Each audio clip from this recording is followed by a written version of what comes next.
the final piece of the puzzle in regards to structure. You know, we're going to talk about introductions today. We're going to use your thesis homework that hopefully you did to start that conversation. After today, you'll have everything you need to build a paper, hopefully. So, first thing, I just sent this email. It should be at the very top of your inbox. You go ahead and I even remember to include Grace. You go ahead and open it up. This is more homework from one of your classmates. So, of course, we need to be respectful as always. You guys have done a pretty good job thus far with that. Again, I think they do some things well. We'll highlight those. But of course, there are some areas they could use some help. We're going to talk about those too. Generally speaking, these are areas you guys need help in also. So that's why I do it this way. While you're pulling that up, I first want to start with another sort of template. The way we talk about body paragraphs, those 3 I's, right? Identify, illustrate, interpret, topic, sentence, evidence, analysis, any of those. We have a similar thing for introductions, but obviously it works a little bit different. And I want to ask to begin with, because I think you guys know some of these, what are the parts to an introduction? I know you've been taught this before. How do you make an introduction? What are some parts you know you need? I mean, there's one that I know that you know. Yeah. Yeah, something to catch your readers' eye. Ah, what's that called? What? A hook. Very good. Oh man, they left this on the board and it's trash. I got all excited.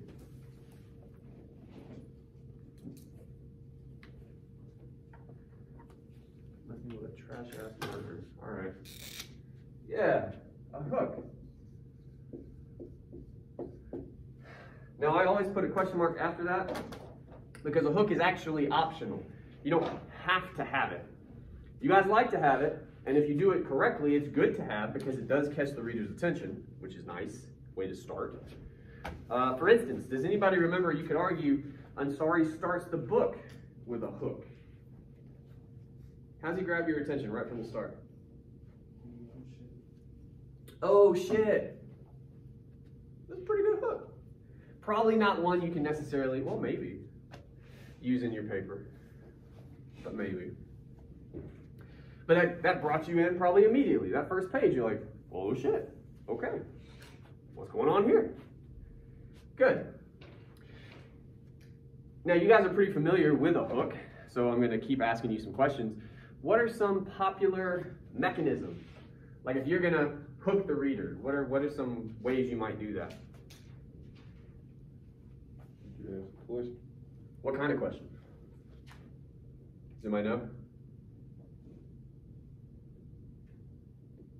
You want to ask a rhetorical question, okay?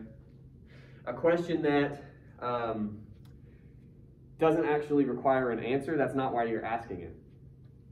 I have a great example for this. When your mother says, "Did I ask for your opinion?" What are you supposed to say? You don't say anything. She didn't tell you to be quiet.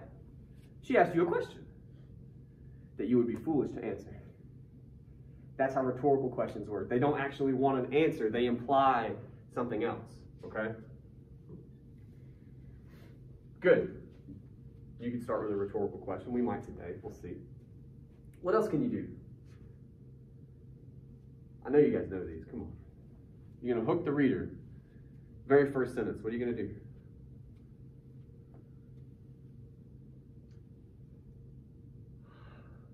Okay. Interesting fact. Occasionally, you could do that. I'm sorry, he's got some statistics in here. You might think one of those is kind of cool. Maybe you pull that, you know. Speaking of that, you can quote the book at the top of your introduction. It's kind of tricky. We're probably not going to do that today, but if you're interested in that sort of thing, you can do it. For instance, if you want to borrow his hook for yours, you could quote him. Oh shit. You bought my book, whatever. I'm not going to get it verbatim, right? That money is mine. You could use that if you wanted to. So you could quote the source. You can supply a rhetorical question. an interesting fact. There's one other big one that you guys aren't going to give me. You can also supply an anecdote, a very quick and hopefully interesting story, right?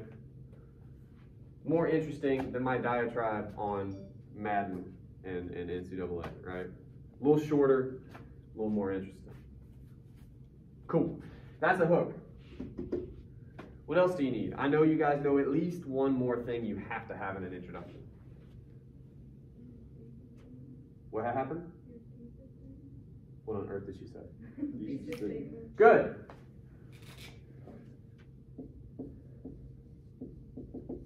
You need a thesis. Gotta have that. Usually comes at the end of your introduction. Okay.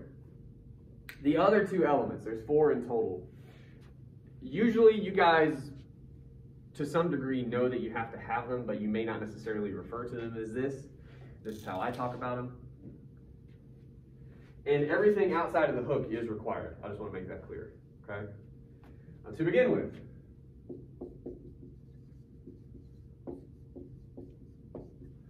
you have to introduce the text. How do you imagine we do that? I think you guys know this one. Will you just please? Like say, today we're going to talk about this or whatever, or in this. Well, like what is our text? Introduce it for us. How would you do that in a sentence? What information do you need to give us when you're introducing a text? What we're going to talk about? Yeah, like, what are we talking about? Ansari. So author. And before you do that, in Ansari, modern romance, author and title. What are we looking at? From the jump, right? Get right to it. In Aziz Ansari's modern romance, then you can launch into a little bit of a summary, right? And that summary can change depending upon what aspects you most want us to know, right? I keep doing this, but like, it's a whole book.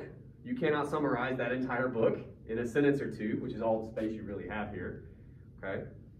So what aspects are you gonna focus on in your paper? It seemed like you were starting to say something about differences between like how it used to be versus how it is now, or something like that. If that's what your body paragraphs deal with, then yeah, go ahead and give us a summary of that information. Puts us in that headspace, right? Good. Hook is optional. Introduce the text, title, author, brief summary, and then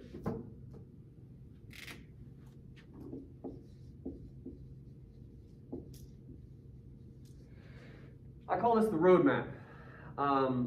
This is the one, it's got all kinds of names. The roadmap is basically, this is where you start to make your argument. I explain it like this. Roadmap is, you know, like a paper of the size we're writing right now, minimum I would say 3 sentences probably. Could easily be more than that, 5 sentences, something like that.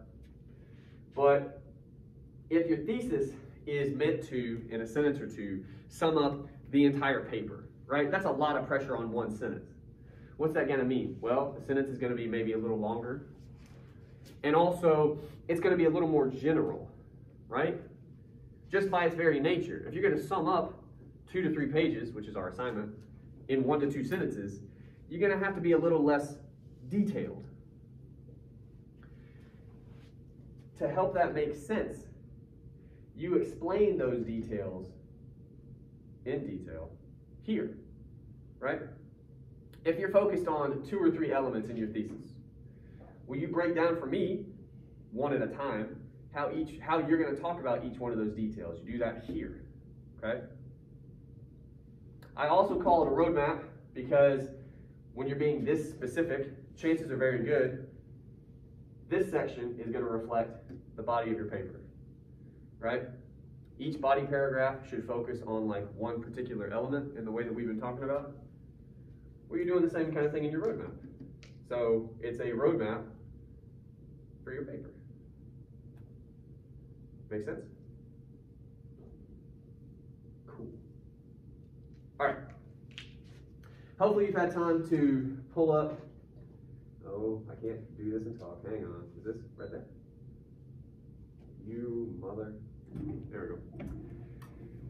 Hopefully you've had time to pull up our sort of workshop for today. Make that a little bigger.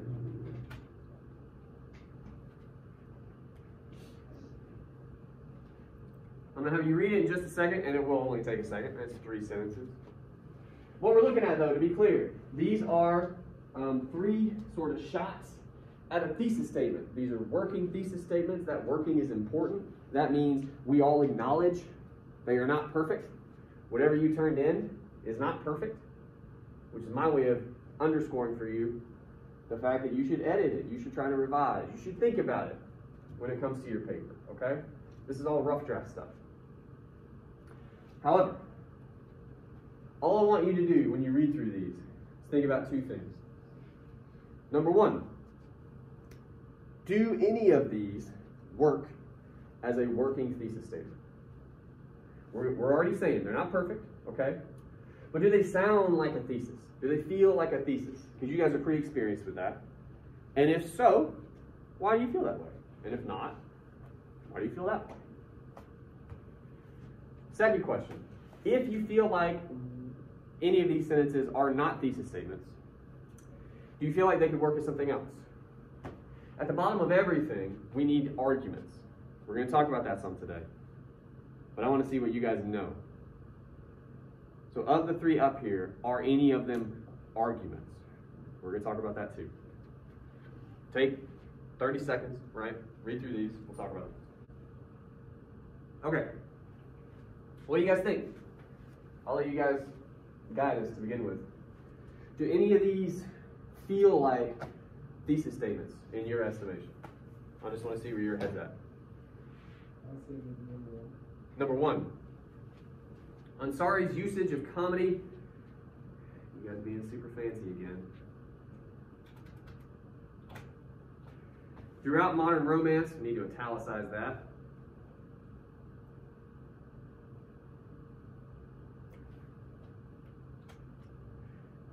Demonstrates that not all statistics have to be boring. Why do you feel like that's a thesis? Because what? It says it's going to be the big quiz paper's going to be about. All right. Well, why do you feel that way? Like, why do you think that is?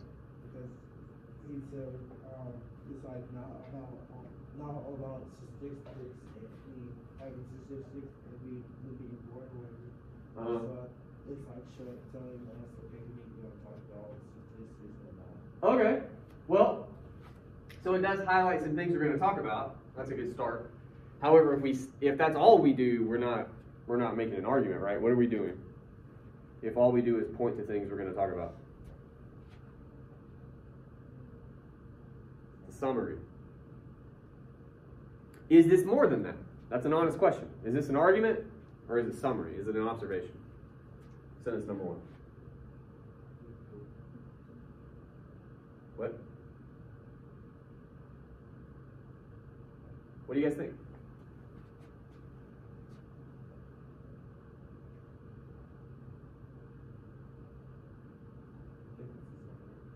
Why? Why do you think it's a summary? Well, but you can sum up any number of things. What is an argument? Let's pause for a second. You guys tell me, and not you either. Freeze you for a second. You gotta have a point. Do what? You gotta have a point. A point or claim? Sure. What's a point? What's a claim? How would you define it?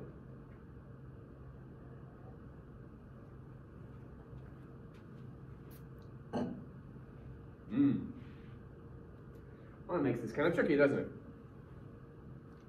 An argument is something you have to prove. There's all kinds of arguments. Some of them are banal, right? We've talked about this. But it's something that requires proof. You have to explain how it works. You gotta potentially convince somebody that what you're saying is true, which implies that it could be false, right? It's falsifiable. That's what an argument is. So, according to that definition, is number one an argument? What do you guys think?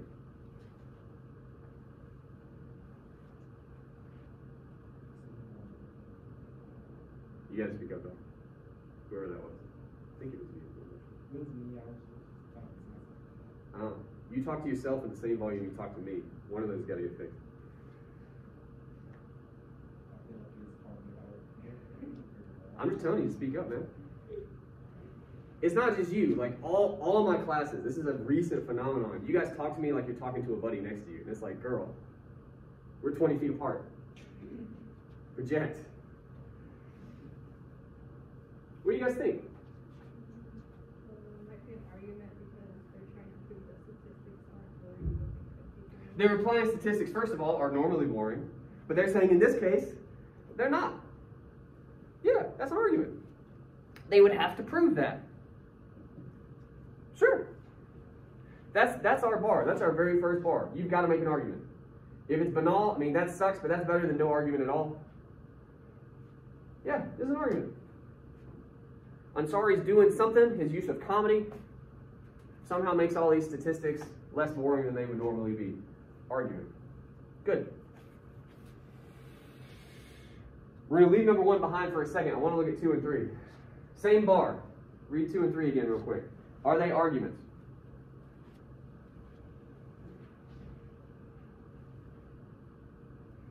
I don't normally do this, so I'm getting very close to starting to call on people, by the way.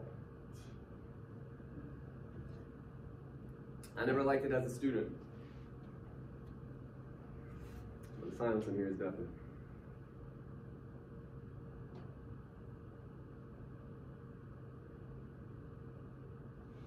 What do you guys think? Number 2 or 3? I'll let you guys pick. Are they arguments? I don't think number 2 is an When Ansari spaces out his content under specific subtitles, it provides the reader with a better visualization of what they are about to read and why it was separated from the rest. Why do you think so? Like, why don't you think so? Because it doesn't, like, there's no argument saying that without visuals, they would.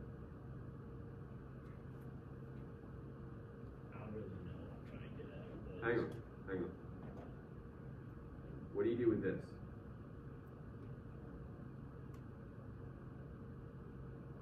There's a word in there that's pretty important.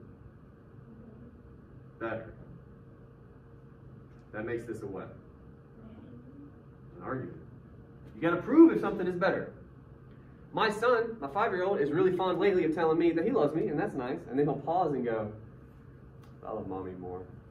She's better. Huh? Well, see, the difference between me and him is I'm not an asshole. Both of those statements are arguments. He thinks his mom is better. Maybe she is. That's an argument, right? One day it might start one. And I just told you he's an asshole. In that moment, I gave you evidence, right? You breaks my heart a little bit. That's what assholes do. Argument. It is an argument. I think where you're struggling, and I point a lot, I'm really sorry, guys, but I think where you're struggling is that it's weirdly specific to begin with, and then vague by the end. A better visualization of what they are about to read. I mean, that's just a really fancy way of saying we're summing up what we're about to read, I guess. And then this is their real argument, and this is hard. Why it was separated from the rest. If you're answering a how or a why, you are making an argument. If you are saying how or why, you are raising an argument, but you're not making one. Okay? So to recap, this is an argument, but as of right now, it's not much of one. Okay? This is a real argument. It's harder, and I think that's why they didn't answer it for us. But that would also make your position, like, I think you feel stronger about whether it's an argument or not if they had answered this. 98% of the time, if you're saying why or how, and I'm reading your paper, immediately I'm like, why don't you just tell me? Why or how? Because then you'll have an argument. Good. So not quite as argumentative as the first, but it's got some stuff going on, you know, needs some love, but okay. What about 3? The way Ansari starts his introduction shocks the reader, just as he is himself. I don't know what that means. To deliver a basic idea of what to expect upon further reading. Is any part of what might help us in some of these, is any part of this argumentative? The whole thing may not be, because especially in 3, I'm not quite sure on what all that means, but is any part of it argumentative?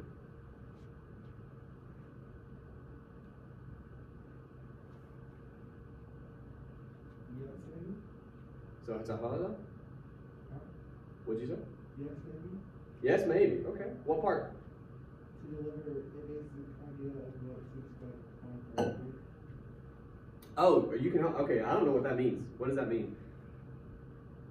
I'm being serious. I don't know what that means.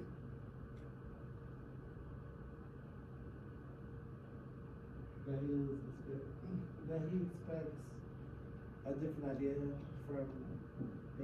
from other readers that he has heard before. Okay, they're not saying that.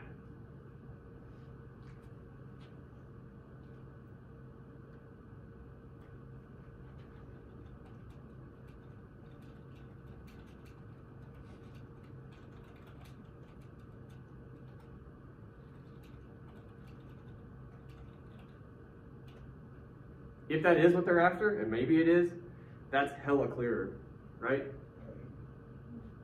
I believe it was last time. This student struggles with the same thing. A lot of you struggle with this.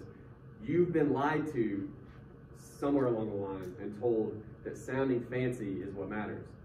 I don't know what you're saying. If you write enough, you can eventually sound fancy and make sense. You can't jump the line. That's not how it works. I don't know what the hell the second half of this sentence meant. I still don't know what this meant. I think he needs to take it out. I just want to, I'm honestly asking, does anyone know what this part means? Because I would love to know. Yeah, okay. I think the way he tried to say that was not really a message. Sure. Because he was saying like the person was saying it, like the person was saying it to himself. Like the person. Oh, like he's speaking to himself, maybe? Like the person himself was here talking to us. Oh, they're missing language. Again, I mean, we'll move on after this, but what we're doing right now, that's what my head does when I read stuff like that. I'm just like, maybe it means this. I try to talk myself into thinking you're making sense, right? Like, that's not a good place to be. So it just makes sense. You can all do it. You do it all day, right? Most of the time when you're talking to people, they're not stopping you and going, hold on, what the hell are you talking about, right? Like, you make sense. Just do that. It's going to go so much better for you. All right. Is this an argument? We've cleaned it up a little bit. Are any parts of it argumentative? Number 3.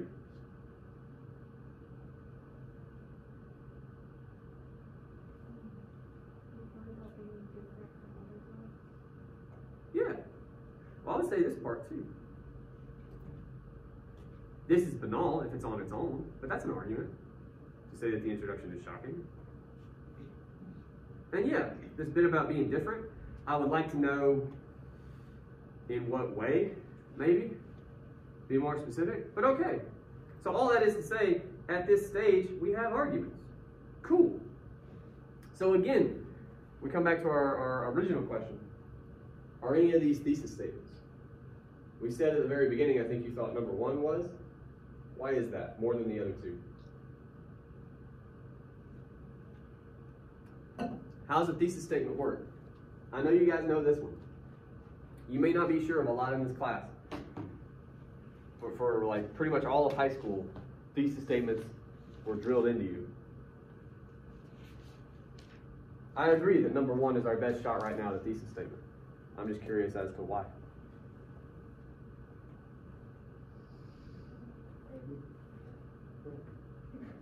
It sounds more general about what they're going to talk about in the paper. It's larger in scope. When we talk about general or specific, what we're talking about is scope. all the ways we've talked about body paragraphs, they need to be arguments too. But they need to be very specific, right? You are pointing to one thing from the book. Look, right here on this page, according to my citation, this quotation, we're going to talk about it. I'm going to point to it. That's a body paragraph. Very tight in terms of scope.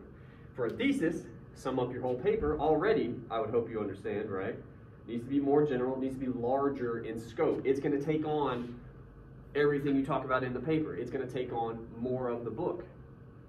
So we have to zoom out a little bit, right? And yeah, we're talking about Ansari's use of comedy throughout modern romance. And it has something to do with statistics. There's a lot of comedy in the book. There's quite a few statistics. So yeah, we're zoomed out. If anything, these two, and again, they need some help, but these are way more specific, are they not? Number 3 is talking about the very first line or two of the book. That's a quotation. Number 2, I'll be honest with you, it's going to be kind of hard to talk about. I think you could. But you talk about 1 or 2 of his subheadings, right? His subtitles, how he breaks off the book into sections. That's very specific again. Those are body paragraphs. Those are working topic sentences, potentially. So I'm going to delete them. But what I would do, if I was a student, is I would actually maybe cut them, put them in another document, right? I wouldn't get them. I'm getting them off our page, but I would hang on to them. Okay, so now what we're left with, we got a thesis. It's pretty general. We got nothing else to go on. We're going to see what we can do with the 45 minutes left to us. Oh man, we're going to have a lot of fun. Hope you guys are ready.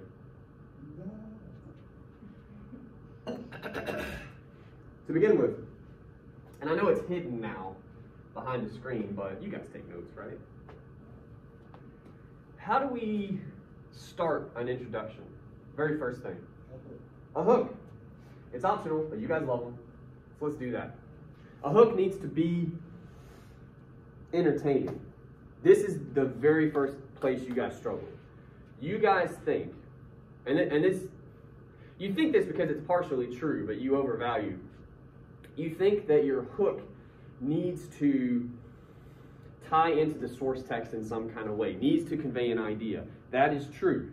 But you get so hung up on that usually your hooks suck. I'm going to be honest with you. They are almost never entertaining. So with that said, I like to kick you guys in the teeth sometimes. What kind of hook should we use?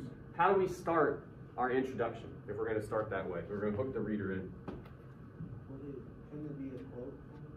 Could be. I said we wouldn't do that today because that's tricky, but we could do that. What quotation? We need a good one, right? We've talked about one. I would say no shit. Okay. Let's see. I gotta find it real quick. I don't have the whole thing memorized. Oh shit! Thanks for buying my book. That money is mine. All caps on mine. Yeah, we can do that. The way to do that.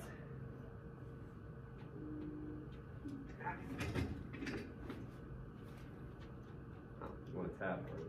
Okay.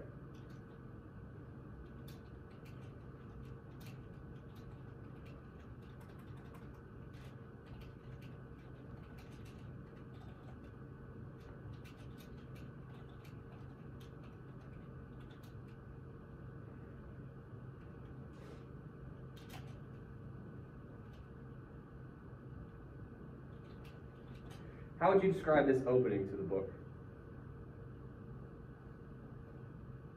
Like, what are some adjectives we could use to describe these lines? The fact that the book opens this way. Unusual? We can get a little stronger than unusual, right? What kind of unusual is it?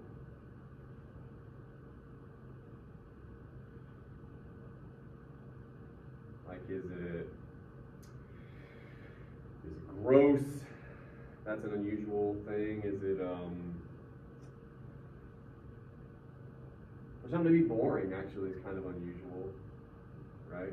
That implies unusual. What's a little stronger adjective we could use for these lines? How did you guys feel when you first read them? Why? What about these is interesting? Because Starts off what? starts off with the question word. What did he say? Started off with the question word. You guys be clear. What happened? He said he started off with the question word. Oh, okay. Well, how would you describe starting off with, oh shit, that's not just unusual. What is that? I can think of some other good S words that would work for it. No? You guys aren't going to play along today.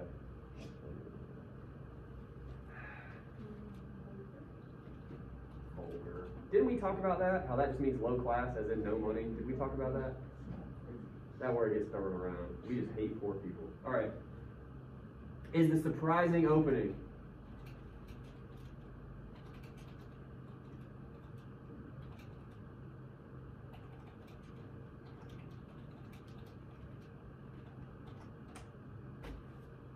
That's how you use a quotation. At the very beginning of an introduction, okay? What you don't want to do is simply quote, and I need a citation, but simply quote and then end it, okay? Anytime you quote, you want to incorporate it into your own words, okay? Because you're running this ship, not Ansari, right? But to start with a quotation, you do it backwards from how you guys normally do. I want you to introduce the quotation, right?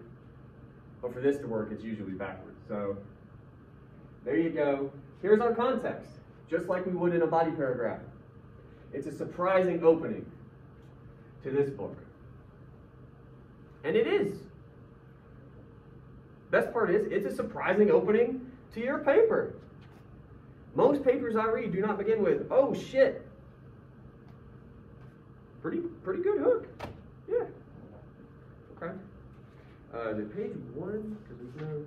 Yeah. Okay. So you just slip that citation in. Well, we've mentioned it already, haven't we? There.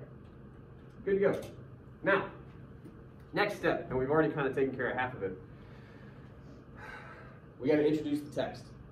Now, I said title and author, and we've done that.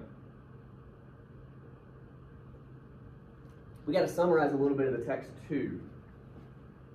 And bear in mind, we can't summarize the whole book, but there's two ways to think about this. Number one, you do want to present the text in a way that a person who hasn't read it would kind of know now what you're talking about, okay? So we do want to do a pretty good job summarizing. We only want to convey important information. But number two, again, whenever possible, you want to think about a little bit about where we're headed, okay? According to our working thesis, we're somehow interested in his use of comedy, his haha moments, and then maybe some about statistics. So with those two things in mind, how might you sum up this book in, like, we'll say 2 sentences to a friend, right? They're like, hey man, you said that book is kind of funny, but it's got some good statistics, some good information in it too. What did you mean by that? How would you answer them? How would you describe this book?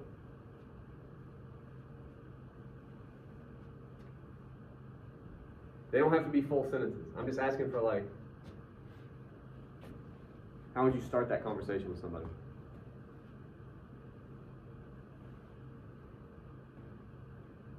Looking at me and looking at the screen will not help you.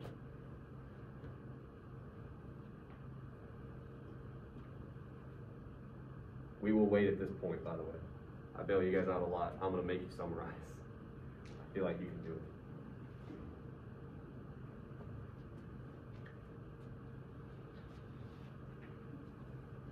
Oh yeah, we got 30 minutes. Can you add a question again? Just summarize the book, dog. Just start to. You don't have to do the whole thing. Just, if you and I were friends, right? What a weird world that would be. I'm in my 30s. You're like, why are we hanging out? I saw you reading that book. Aziz Ansari, I've heard of him. He's a comedian, right? What's his book about? How would you? We show how romance changed. Romance. Okay, from like changed how? Like from when? Like from last generation to this. Okay. That sounds pretty boring. Okay. Is it? Oh, it ain't boring. Why? Like, what do you mean, man? He has some jokes in it, Okay. and still you can relate to. We're getting there, right? Let's start with all that. That's not bad. Let me see. Surprise images or modern romance. The book, sets out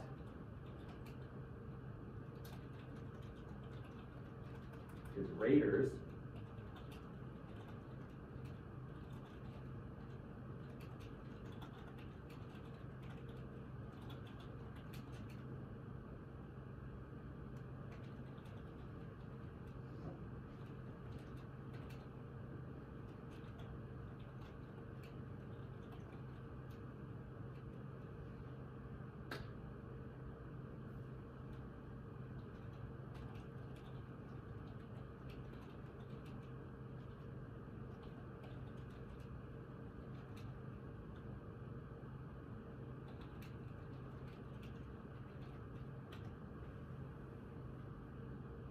Again, at certain points I have to tell you, I write like me, you write like you, okay?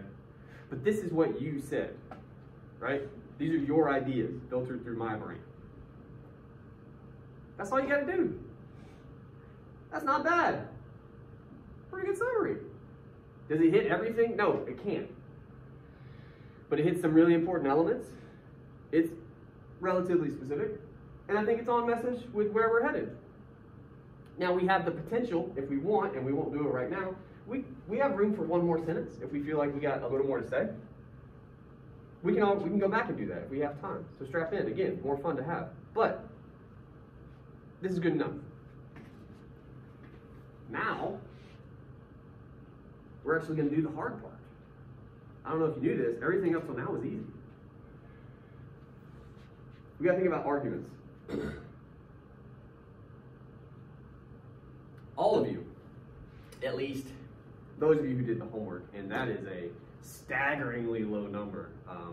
So I look forward to whatever the rest of you are going to give me at some point. But those of you who did the homework, you have 3 working thesis statements to varying degrees of success, all right? One of those is going to be better than the other 2. Now that better one might need a little more love to even get to where we are right now. But I think you can do this. I think all of you can do this. You can do this when you walk through the door the first day. I firmly believe that, okay? The trick now is to think about what the hell we're going to do to prove this. We got to get more specific. But the way I describe this sometimes, this is almost like a little lighthouse off in the distance, okay? It's out there, and it just gives you a direction to head in. You're not sure necessarily what's along the way. You have a general idea, but you're going there, okay? To put all that another way, we got to start thinking about Ansari's use of comedy in the book.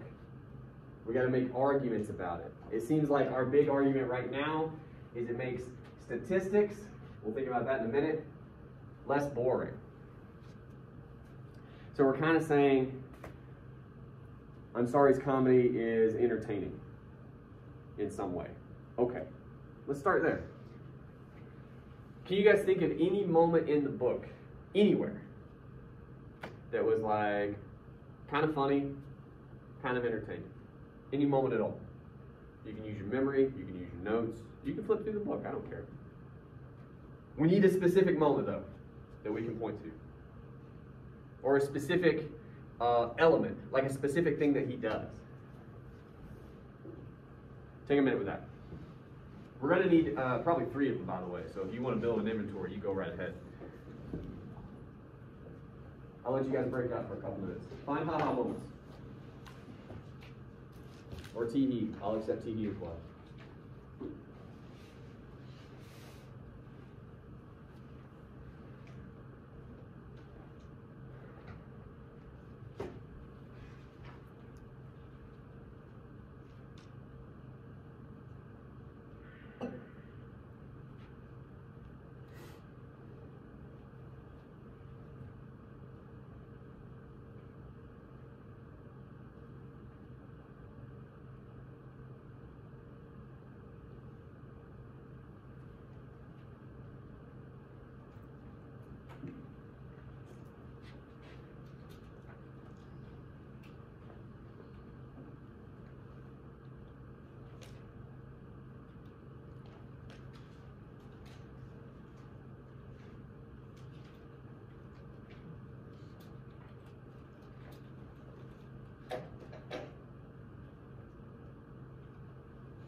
Give you another minute. If you're looking for something and you can't quite find it, you can also just kind of write down what you're trying to find. I know the book pretty well.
All right, let's see what we came up with.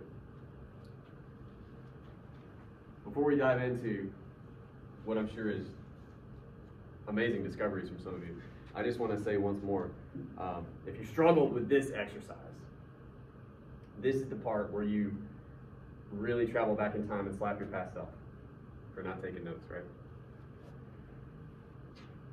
Paper's going to be hard. Take some damn notes. Anyway. All right. What'd you guys come up with? Just one thing. One little tee-hee kind of moment. Said BLT couples, bacon, lettuce, and tomato couples are inanimate. You got to speak up, dog. What happened? He said BLT couples, bacon, lettuce, and tomato couples are an inanimate object and are not engaging in romantic pursuits. What on earth are you talking about? What page is that on? 85. 85? I remember a lot of things. I don't remember the sandwich joke. 85. About where on the page? Oh, I see. That's one reason why today in bars or in the neighborhood is far less common among LGBT couples than it used to be, and why nearly 70% of LGBT couples meet online. BLT couples, bacon, lettuce, and tomato couples, are inanimate objects and are not engaging in romantic pursuits. That's a ha-ha moment, because he implies that sandwiches can love one another. And we understand. I mean, that's just silly. He's just being silly, right? With sandwich love. Okay. Well, let's start there. Because we are talking about humor, right? We talked, a week ago, maybe more. Some of the classes run together. But we talked about the way that he joked. You can make different kinds of jokes in different ways. This one, on its surface anyway, seems pretty silly. Again, anytime you can use a phrase like sandwich love, I think you're firmly in silly territory. Okay? So, oftentimes, if I can type anyway,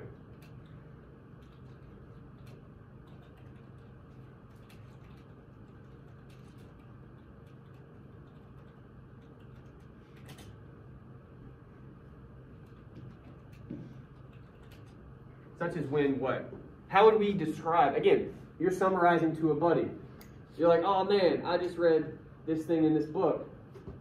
It's ridiculous. How would you break it down to your friend? This sandwich joke.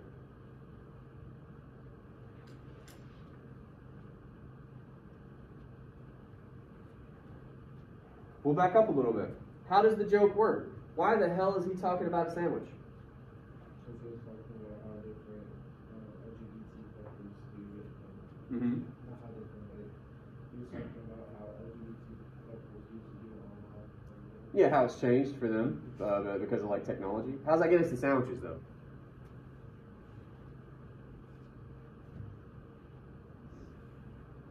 Because it's an project, so it's Like LGBT people?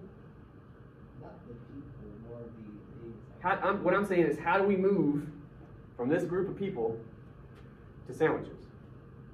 The joke is the fact that the sandwich is inanimate. We got that. But how do we move from one to the other? If that doesn't make sense, the joke doesn't work, right? How do we move from LGBT to sandwiches?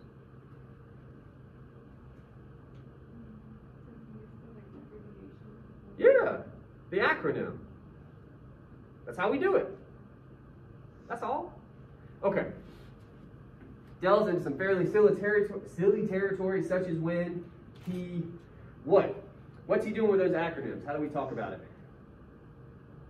Such as when he moves, I'll give you a little bit. From what? He moves from one thing to another. LGBT. Do what? He moves from LGBT to BLT. BLT. Okay. From a discussion, LGBT, dating habits, we'll call it, to a similar, let's say discussion again, I'm not in love with that. Similar discussion,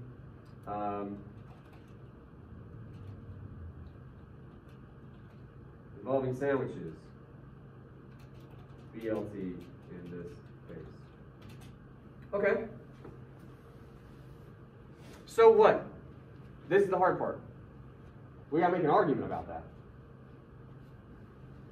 Keep in mind, our thesis, his use of comedy throughout modern romance demonstrates not all statistics have to be boring. This is not well, actually, there's statistics here, aren't there? I think. I feel like there was like some 70-something percent in here. 70% of LGBT couples meet online today. And again, this book's a couple years old. Well, damn, that's like right in our wheelhouse, isn't it? According to our thesis, that statistic would normally be kind of boring. Say in a textbook, in a sea of statistics, you came across, oh yeah, 70% of those folks meet online. I'm asleep. But our thesis says, but he has some ha-ha to make that statistic less boring. He's going to dress it up for you somehow, right? Make it more entertaining. Can we talk about how this sandwich love makes that statistic just a little more memorable or a little less boring, a little more entertaining? How does it do that, do you think?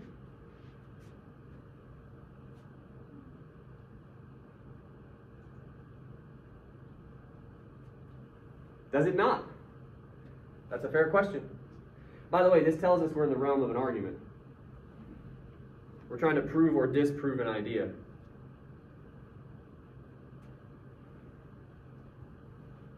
Does the BLT thing help here? And if so, how? What's up? Yes. Okay, how? Because he's talking how a BLT sandwich is an object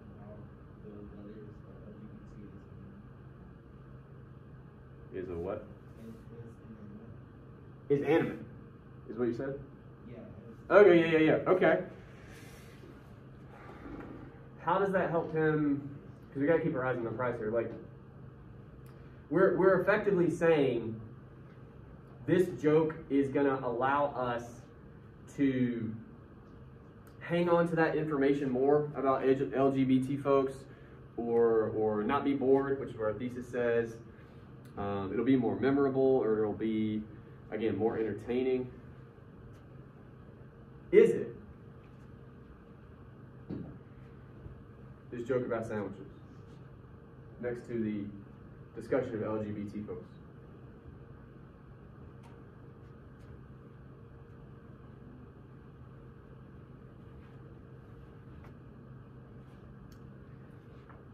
In the back there. Don't believe I've heard from you all semester. What's your name again? Madeline. I'm Madeline.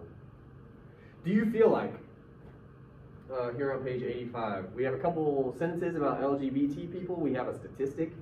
70% of LGBT couples meet online. And then he says, BLT couples, bacon, lettuce, and tomato couples, are inanimate objects and are not engaging in romantic pursuits. Now, we all acknowledge he does not have to say that because it is ridiculous.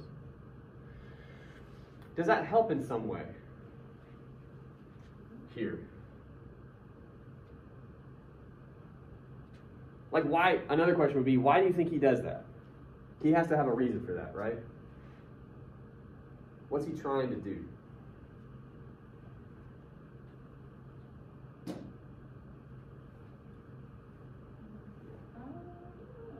You don't know what he's trying to do by making a joke. Just make it more interesting. Okay, how? Like, in what way? I'm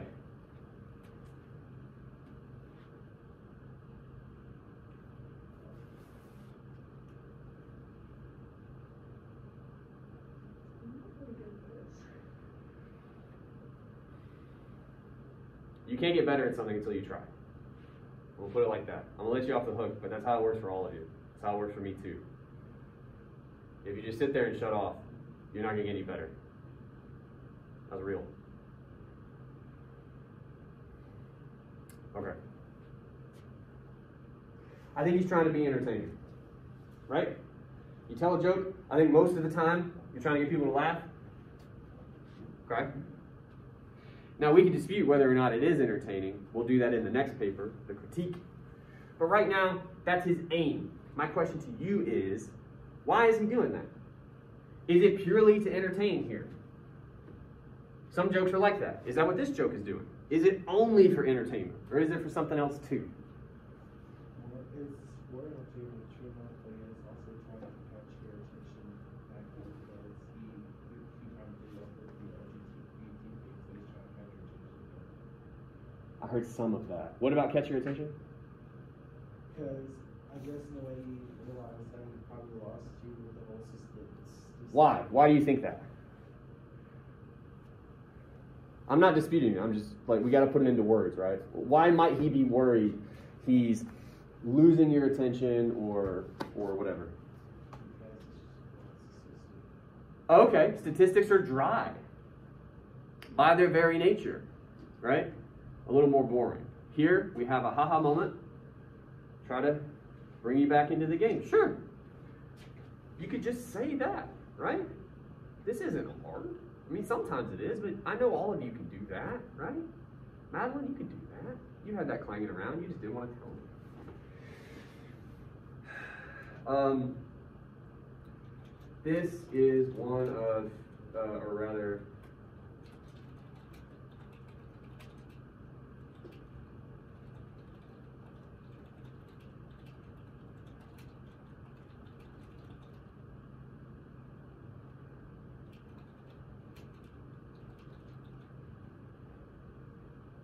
good enough.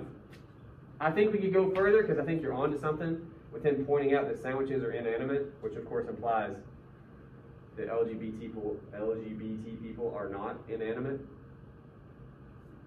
which is another way of saying they're people. But we're not going to do that today. We don't have time. Let's find another haha moment. Haha. What'd you guys find? So how hard was the interesting moment when he brings like 24/7? He brings up who? The 24/7 bar? The 20% what? The 24/7 bar. Oh, the 24 singles bar in your pocket. Yeah. Yeah. Okay. I'm willing to entertain that. Do you have the page on that? 31. Okay. Oh, and it's bolded for us. Today, if you own a smartphone, you're carrying a 24/7 singles bar in your pocket. That's a good quotation. I agree that it's not funny, but like, we are drafting, right? Sometimes, this is why I say it's just a lighthouse. You start with this, and we even started with it up here, but as you go, maybe things kind of evolve. It changes a little bit. Maybe now we're not only talking about humor. What strikes you about that quotation? I agree that it's a good quotation. Why do you like it? I like it because sometimes he's saying that we have a 20% bar which is our home, Mhm. rather than what they used to have, which is really nothing that's walking through Okay.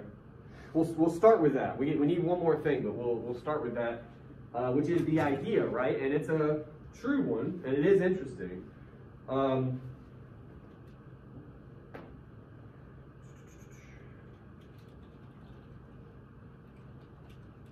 He doesn't always deliver his message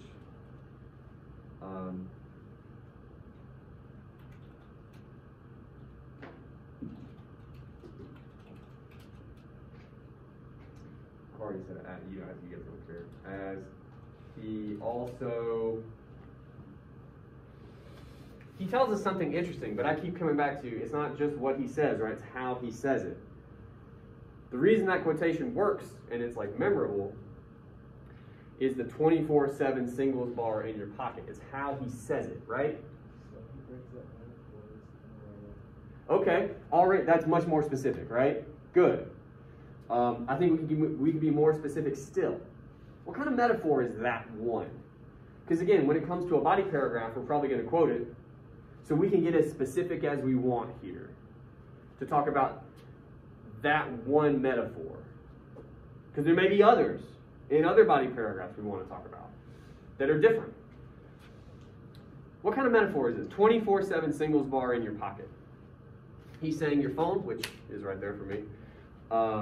Back in the day, first of all, you didn't have one. People had a room in their house that had a phone. How wild is that? And then at some point, we had cell phones, still not 24/7 singles bar, right? And then at some point, we graduated to, you have this thing in your pocket that's open all day, all the time.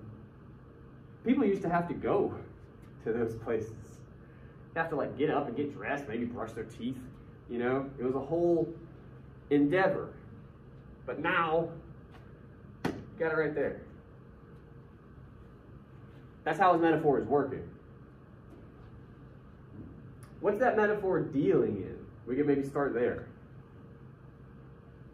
And if you don't like that, again, I would come back to, why is that quotation memorable? It's got something to do with how it's said. I'm just curious. Why does that stand out? What did you say? Singles bar sound kind of depressing. All right. I think we talked about that. Yeah. It's not just a bar. Singles bar, which is different. I like that. Okay. Meter form, however, he also provides the, I can never spell occasional, I'm just going to let Google do it. There we go.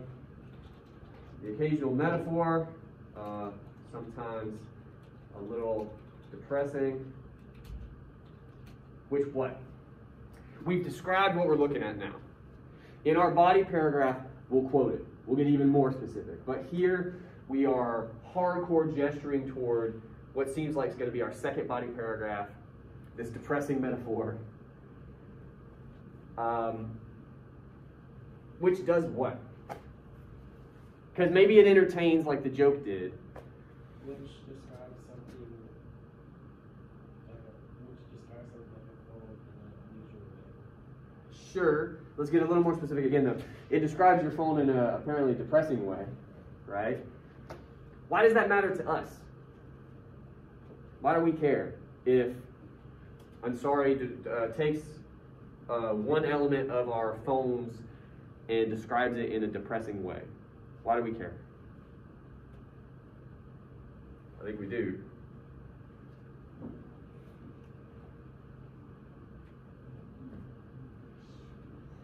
Why does it matter that someone takes, like, points to your phone and says, "Oh, here's a real bummer about that"? Why does that matter to you?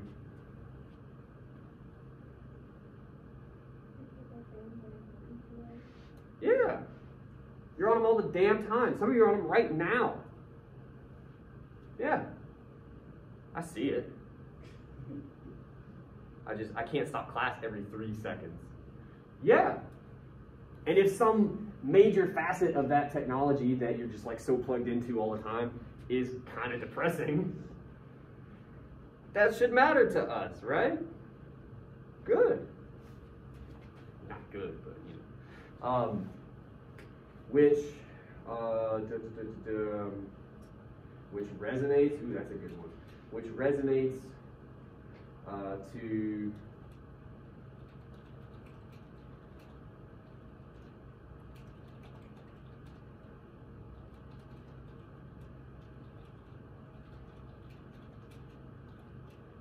which at this point is basically everyone, right? Cool. What time is it? Okay. What I would do if I were in this student's position, I would probably try to get at least one more. It doesn't necessarily have to be a haha moment, right? I like what you guys did, branch out a little bit. We went from just haha to interesting. Okay. That's cool. See what you can find for one more, because this is only a 2 to 3 page paper. Our introduction right now, like, might actually be long enough, but it's good to have options. Occasionally, you're going to write a paragraph that you think is going to be great, and it's not. And I would much rather have like something in my back pocket, like I'll write another one just to see. But for our purposes, we got less than 10 minutes in class left. We're going to let it lie here. We have our hook. We have our introduction to the text. You'll notice our hook actually started that at the back end. Our summary. We have our roadmap, which again could be more specific in terms of its argumentation, but this is pretty good for today, okay? And I want to talk a little bit more about our thesis. I'm going to bring it all the way up here. Now, we said already that given our roadmap now, it maybe doesn't quite do the job anymore. Yeah? Initially, we thought we were going to talk all about comedy. And you could, writing about this book, he jokes a lot. But we're not doing that now. What's changed?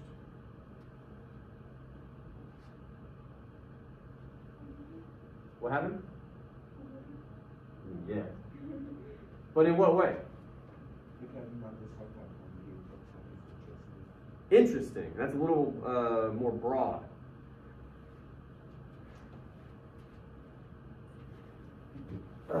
Ansari's use of comedy. What? As well as His use of, I guess, in like metaphors or just. ooh, striking. Oh wait, no, even better. No, fuck it, we'll leave it. All right. His use of comedy as well as striking metaphors that really stick with you, right? You may not have remembered it, but as soon as you guys brought up 24/7 singles bar, all of us went, oh yeah. Striking. Good. Throughout modern romance demonstrates that not all statistics have to be boring. The last little bit of time we have, I want to try to do some work on that. This is fine. What I want you to know is this is an argument. But if you do your job throughout your paper, this is going to get more specific. Okay? Now, I will grant you, we do not have the rest of this student's paper. So we have to kind of like be a fortune teller right now. But if we could try, how does Ansari's use of comedy, as well as his striking metaphors, make statistics a little less boring? Like, how does that work, do you guys think? Instead of saying boring, it's a little less dry. It's less dry? Why? Like, why do you think that is? And look, you can think about Ansari, or you can just think about the world that you've encountered up till now. You guys know statistics, you know jokes, right? Why do jokes work better here, you know? Why do metaphors, memorable metaphors, why do they work, do you think? How's Ansari using them in the book? He's just going to make it more eye-catching and everything else with it. Why is that, do you think? Because he doesn't kill his interest. Because he does what now? He doesn't kill his interest. Yeah, but that's everybody who's ever written anything, right? In this particular case, why is this book on its own interesting? Like other books might be interesting. I'm going to start reading my son C.S. Lewis Chronicles of Narnia here in the next year or whatever. Those books are crazy interesting. They're not funny ever, right? Lion, the Witch, and the Wardrobe, right? It's not funny. So why is this book interesting? How does that work?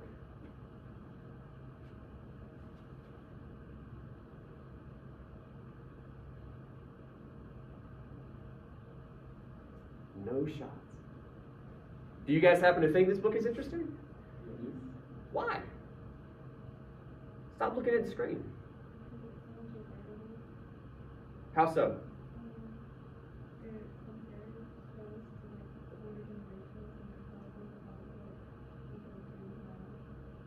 Yeah? What do you? Oh, you losing me now. What? Yeah. Well, okay. So,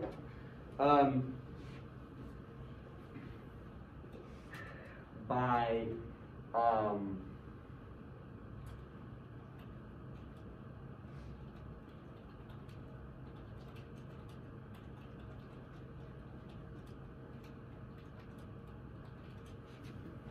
that's a fancy way of saying relate, but that's what you were saying, right?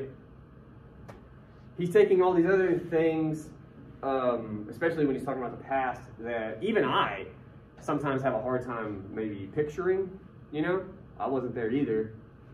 And he's like, well, your phone is like a 24/7 singles bar, right? Like he's able to, I think, at times, take something we do understand or we do have an attachment to and transform it a little bit. It's like, oh, now I think I get more of what you're saying. Good. How else? How else is this book interesting? Do you feel like you learned anything reading this book? Go ahead and break my heart and say no. Do you feel like you learned anything? Like what? It doesn't have to be specific, but it can be. What'd you learn about?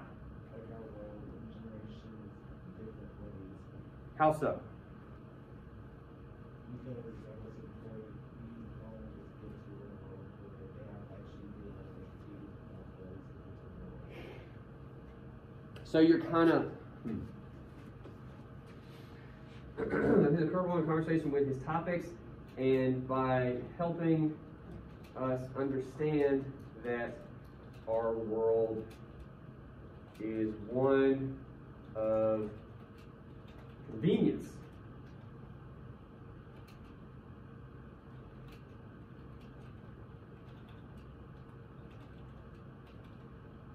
Now look, I'm going to leave it at that. We're pretty much out of time.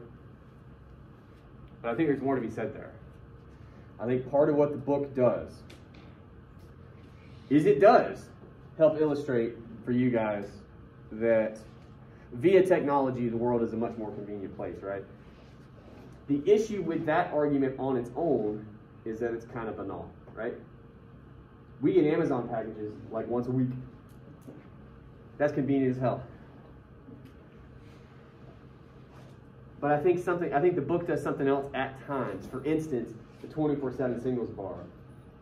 Depressing in a way, right? I think there's a trade-off. I think Ansari also talks about that trade-off, which is interesting, but it's also important. I think it would allow us, if we had about 10 more minutes, to get just a little more specific here at the end of the thesis, okay? But anyway, you guys all have access to this document, all right? You all have a rough draft of an introduction that we wrote, okay? It could be longer in places, there could be more explanation, it could be shined up, but it's pretty damn good, if we're being honest with you. This is what we're working for. Sound good? For next time. Just a little reminder, our next paper, I mean, that's a little ways away, but we're going to watch a documentary. That documentary is on Netflix. I assume most people these days have a Netflix password. I'm not going to say account, you know what I'm saying. But if not, you want to kind of start making moves to do that. Call your parents, basically. Figure something out. Call a buddy. Be like, hey, you know. But you'll need that here in like a week or so. More importantly, for the near term, rough draft of our paper is due on turnitin.com. Last I checked, and it was last night, not very many people had signed up. I know I just sent it to you yesterday, but I was hoping that would spur some people, and it did not.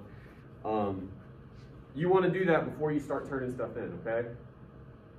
What you don't want is the night before the final draft is due, is to have to figure that out. That's not fun. That's not a good place to be. So go sign up.